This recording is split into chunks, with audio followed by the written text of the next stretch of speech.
मित्रों नमस्कार। मैं राज ज्योतिष गुरु फिर से हाजिर हूँ आप लोगों की सेवा में। और हर बार की तरह इस बार भी मैं एक नई जानकारी के साथ आप लोगों के बीच में रूबरू हुआ हूँ। आज हम बात करेंगे यात्रा मुहूर्त पर। बहुत से लोग जोशियों के पास जाते रहते हैं या परेशान रहते हैं ये सोच सोच कर कि हमें इस दिन यात्रा करनी है या उस दिन यात्रा नहीं करनी चाहिए, हमें वहां जाना है, हम कब निकले कब कैसे ना निकले। ये ना हो कि हम गलत टाइम पे यात्रा कर बैठे और हमारा बना बनाया काम बिगड़ जाए। इस चीज के लिए बहुत से लोग संपर्क करते हैं, मुझसे भी संपर्क करते हैं। आप लोगों ने भी कभी ना कभी इस चीज पर विचार किया होगा कि क्या करें कैसे ना करें। और जब हम इस चीज को ढूंढने लगते हैं सोशल मीडिया पे तो हमें मिलता है अध कचरा ज्ञान। आधी चीजें मिलती हैं और आधी चीजें नहीं मिलती। इससे व्यक्ति और ज्यादा कंफ्यूज हो जाता है बजाय कि किसी चीज को समझने के।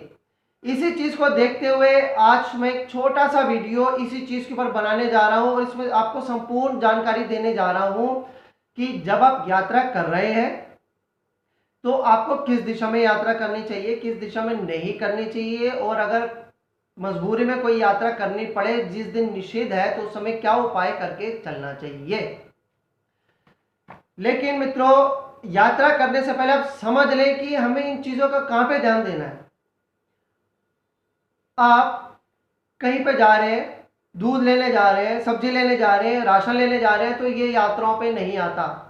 आप रोज ऑफिस जाते हैं, ऑफिस से आते हैं, हो सकता है कि आपका ऑफिस दूर हो, आपका ऑफिस किसी दूसरे राज्य में हो सकता है कि दिल्ली वालों को रोज यूपी में जाना पड़ता हो, यूपी वालों को रोज हरियाणा में जाना पड़ता हो। ये यात्राओं में नहीं गिना जाता, इसके लिए कोई दिशा शूल नहीं माना जाता। आप निरंतर जो काम जैसे कर रहे हैं वैसे आप कर सकते हैं। कई बार कुछ लोगों को काम के सिलसिले में, कुछ लोगों का काम ऐसा होता है, जैसे कुछ लोग रत्न बेचने वाले होते हैं, स्टोन्स सेलर पर्सन होते हैं। अक्सर उन्हें जो है दिल्ली से वो लोग मान लो राजस्थान जा रहे हैं या दिल्ली से वो लोग हरियाणा जा रहे हैं स्टोन्स बेचने के लिए, अक्सर इन लोगों के चक्कर लगते रहते हैं। मित्रों, ये भी यात्राओं में नहीं माना जाएगा, इसमें भी दिशा शूल कोई मायने नहीं करेगा।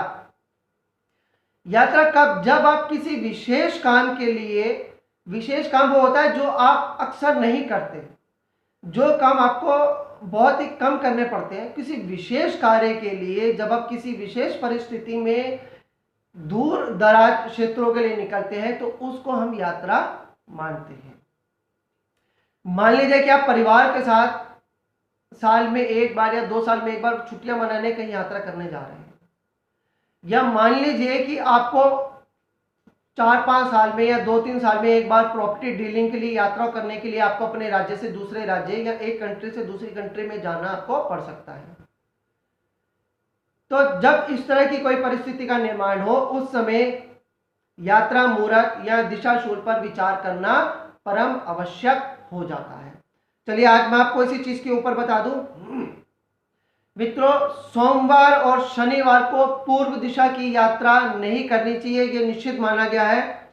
रविवार और शुक्रवार को पश्चिम दिशा की यात्रा करना निश्चित माना गया है। मंगलवार और बुधवार को उत्तर दिशा की यात्रा नहीं करनी चाहिए। गुरुवार को दक्षिण दिशा की यात्रा नहीं करनी चाहिए, इनमें दिशाशूल माना गया है।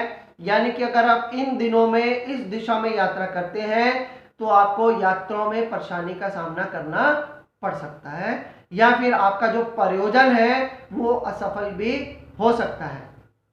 लेकिन अगर मान लीजिए कि बेहद जरूरी हो जाए कि आपको इन समय में इस दिशा में ही यात्रा करनी पड़ जाए, तब क्या करें? तो मित्रों, घबराने की जरूरत नहीं है, उसके लिए भी उपाय हमारे शास्त्रों में विद्यमान है। मैं आपको बता दूं कि अगर रविवार को आपको रविवार को पश्चिम दिशा में जाना पड़ जाए जो कि निषिद्ध है, तो आप उसके लिए पान या देसी घी खाकर चलें। ऐसे नहीं आप कहें जी मैंने तो अभी सुबह परोठे खाए, देसी घी लगाकर खाए तो मैं आप जा सकता हूँ। जी नहीं, वो आपका खाना रोज का है, वो इसमें नहीं माना जाएगा। अलग से देसी घी आपको अगर आप खाएंगे तो वो इस चीज को मान्य करेगा। सोमवार को आप दूध पीकर निकल सकते हैं, दूध किसी का भी हो सकता है लेकिन दूध कच्चा होना चाहिए, दूध उबला हुआ ना हो। मंगलवार को आप गुड़ खाकर निकल सकते हैं। बुधवार को तिल या धनिए की एक पत्ती आप मुंह में रखकर निकल सकते हैं, यात्रा कर सकते हैं। गुरुवार को दही खाकर निकलना चाहिए। शुक्रवार को गाय का दूध पीकर आप जा सकते हैं। शनिवार को थोड़ा सा अदरक आप मुंह में रख लें और फिर आप यात्रा करने निकल सकते हैं, जो दिशाशूल है। ऐसा करने से, उपाय करने से दिशाशूल निषिद्ध हो जाएगा, खत्म हो जाएगा।